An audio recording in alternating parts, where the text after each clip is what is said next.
But yeah, so the SEC does at 11:03 p.m. on Monday night, I think it was, filed its response to Richard Hart's attorney's motion to dismiss their, ridiculous lawsuit that we've all read the complaint on air and everything and seen how horrible it is. And nobody has really seen it in the public. Richard actually ended up tweeting that his attorneys have obtained it. And apparently there was, I'm not going to read the whole thing because it's pretty boring to be honest, but Nuclear Herbs tweeted the other day, and this is rare, so no wonder nobody knew it. But essentially, that judge's court has some strange rule where, for whatever reason, those do not just get revealed right away. They just go to the other party. I don't know when it's going to be revealed. I don't know if it is supposed to be revealed so people can see it. I forget exactly what his reasoning was, but essentially their rules prevent that from being public. I don't know why that is. So for now, we don't actually see or read the SEC's response to the motion to dismiss. It would have been really nice to see that because we could get a guy like Nuclear Herbs to give his feedback on it.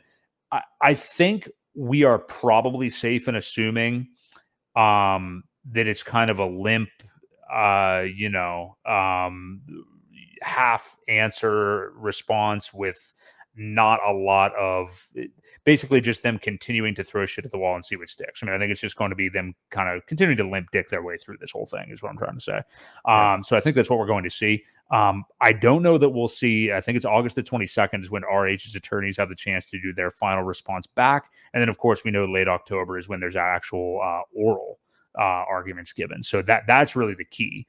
But it would have been really nice to see all this stuff along the way, or maybe it won't. Who knows? I mean, because I'm sick of seeing people assigning stories to it. No, the market's going to do this because this came out or whatever. I'd rather, who cares? I mean, we don't really care that much about the SEC, and I don't think they have much of an impact, which is something we're going to talk about here in a moment. So yeah, anyway, we get that response. We don't know what it says. RH tweeted today, actually, that software is being sued in his case and encourages others in the crypto sphere who are going to be under attack as well, whether they realize it or not. Watch out for the SEC and file amicus briefs on their behalf. Mentions his responses due 8/22 and all those things.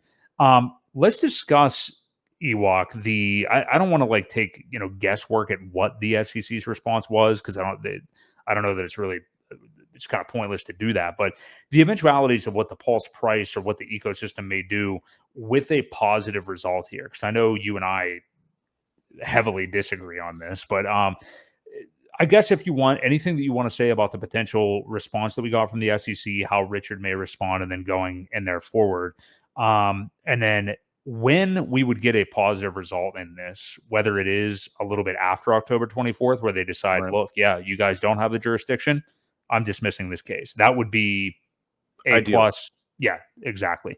Worst case scenario, I heard people saying the other day is worst case is this happens and RH goes to jail. There's no scenario where RH goes to jail. I don't know why anybody's even talking about that. This is a civil SEC wipe my ass with it lawsuit. That's what this is. So anyway, go ahead. The one thing that we're not talking about and the reason why it wasn't shown, I know Nuclear Herb said something about, according to Judge Amon's rule, they don't file until it's complete. However, there was a confidentiality clause that was put in there by Richard's team on, what was it, May 23rd, I think. And there could be some information, whether it be personal address, bank account, something along those lines that doesn't want to be out there, which I don't blame him.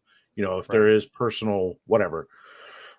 So that was listed on, I think it was filed on the 22nd and then approved or whatever on the 23rd. They're in the court listener there if you look at it, the confidentiality thing. So that could also be playing a part in this, I think.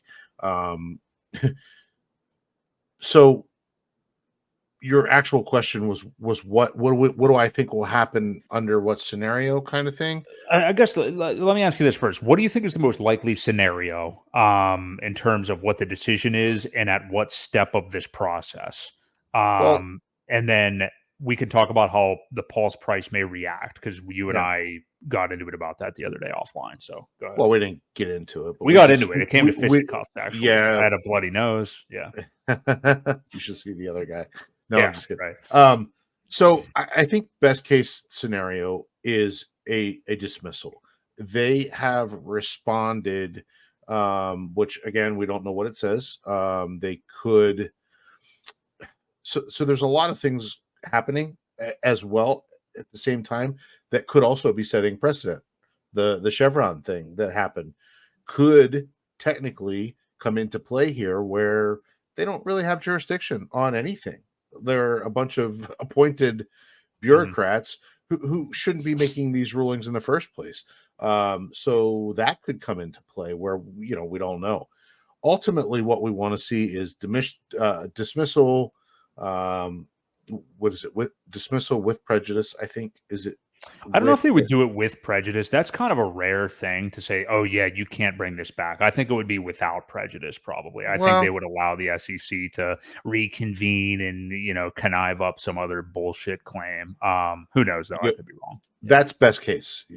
Best case scenario would be obviously that where they say this is not a security. They read the amicus briefs, they read and they understand what hex is. They understand that it's a smart contract and not a person. How can you bring a case against a software? You can't. Like it's going to happen whether you approve it or whether you didn't. Whatever you say, it's there and it can't be stopped unless you decide to turn Ethereum off, which you can't do that either, because you've already said that that's a commodity. Mhm. So Pulse Chain is a clone or a fork of that. So now we've got two of them. So which one are you going to like? Mhm.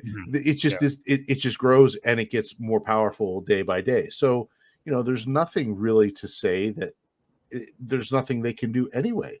I really don't understand what even a bad ruling could do. I think we are all kind of our worst enemy here, by giving it more credit than it really deserves. It is news. I get it. We got to, we want to talk about it because we want the best scenario is that this thing gets done, taken care of, and we all can move on.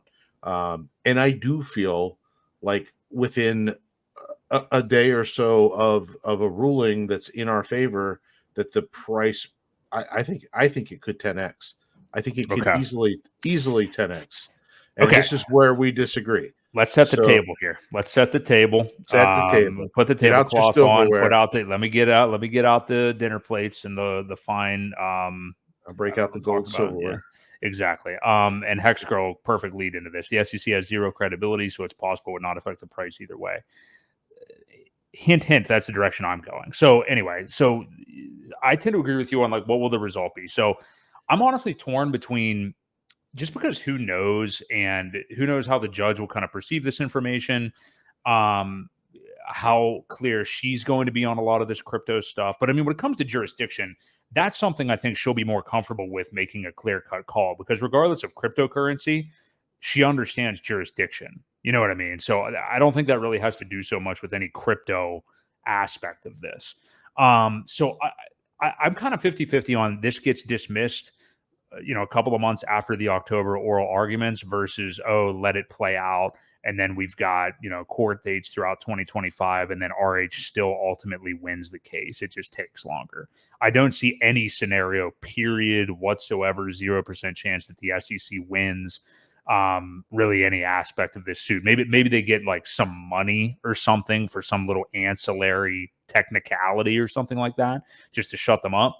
But at the end of the day, I think RH wins this case easily either way.